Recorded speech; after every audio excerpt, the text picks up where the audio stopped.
Now, absentee voting. Uh, there's been some discussion of what's absentee voting, what is vote by mail. In North Carolina, it's really all one and the same. There are some states that actually mail ballots out to registered voters. There are some states that mail applications out for absentee voting to all registered voters. In North Carolina, you have to use some form to request your absentee ballot. Now, this form here is available at the Cabarrus County website, or you could call the Board of Elections. Read the instructions to complete it. You can return this by mail, email, or fax, or in person to the Board of Elections. Now, you have to be careful. You can't go around and collect these from your friends and neighbors. You have to, when these are returned, a ballot can be requested through this form by either the voter, the near relative, or legal guardian. And the voter, the near relative, or legal guardian can turn in this form. So what do we mean by near relative? Well, it's parent, child, grandparent, grandchild, spouse, sister, brother. Let's see, we've already done the grandparents, the step child, step parent.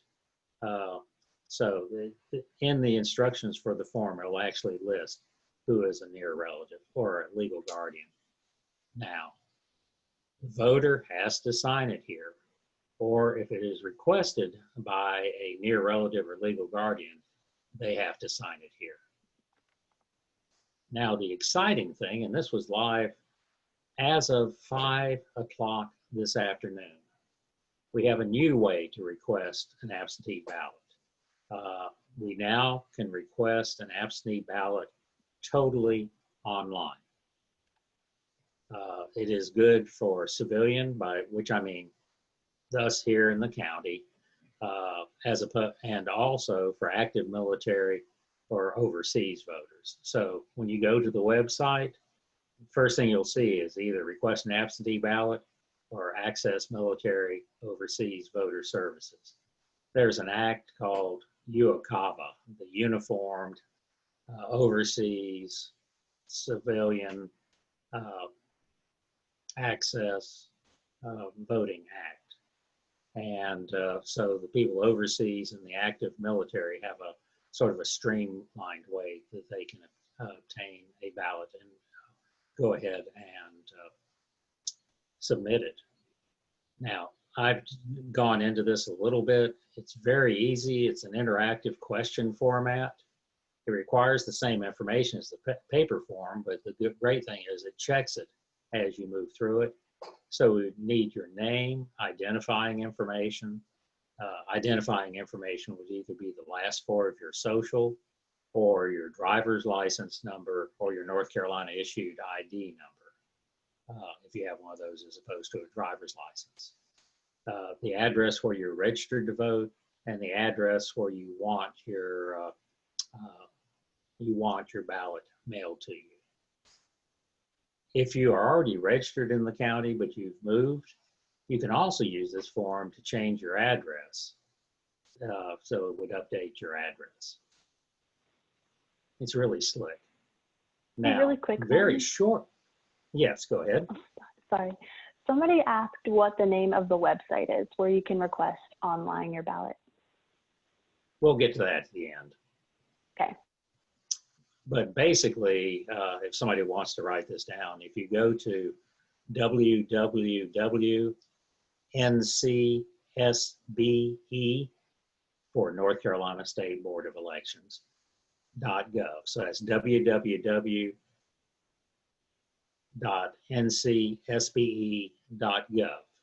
And I'm sure we'll have a link to this from the Cabarrus County side very shortly.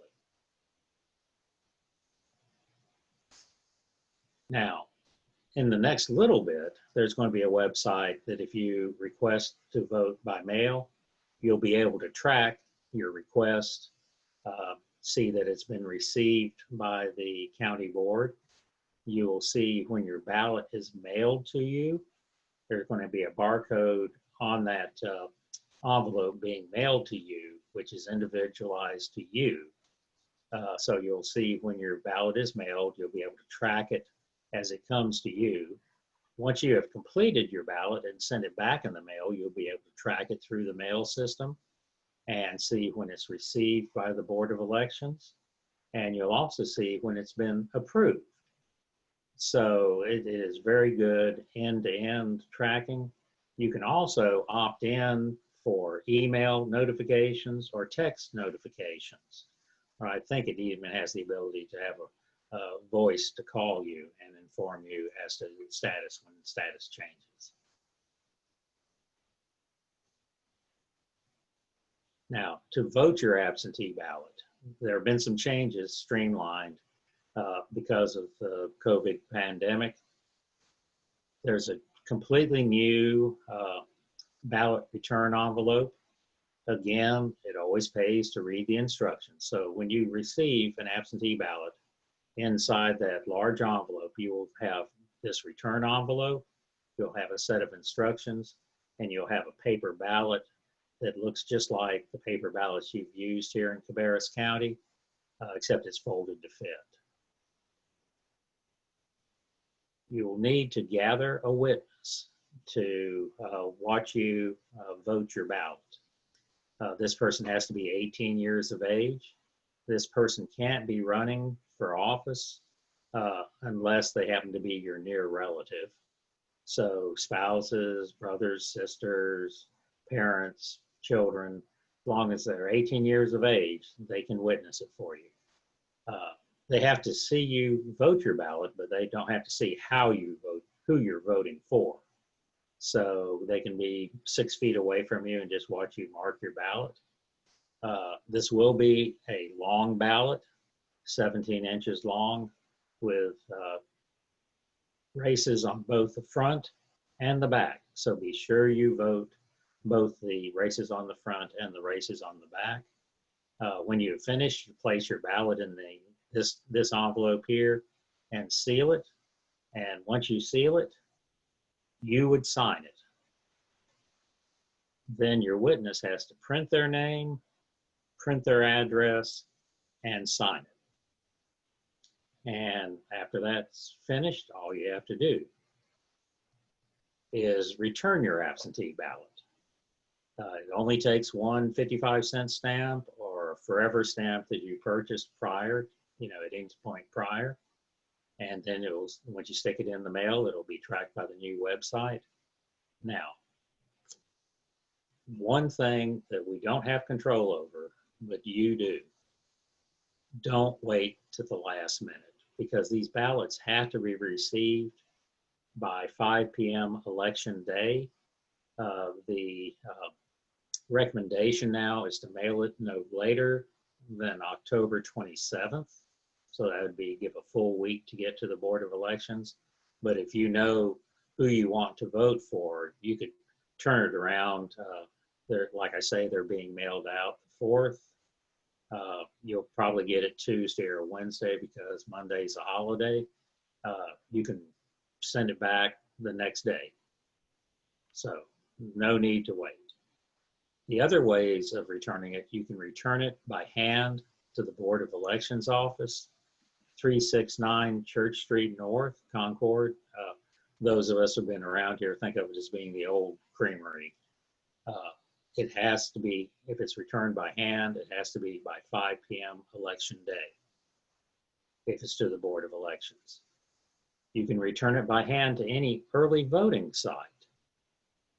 Remember, early voting sites are open from October 15th to October 31st. You will have to stand in line to turn it in there. So if you're turning it in by hand, it may be just as easy if you're close enough to turn it into the Board of Elections office. And drop boxes are not allowed. You cannot return your ballot to the precinct on election day. If you take it to the precinct on election day, they're going to point you back to the Board of Elections office. Now, ballots that are received within 3 days of the election will still be counted if they're postmarked election day or earlier.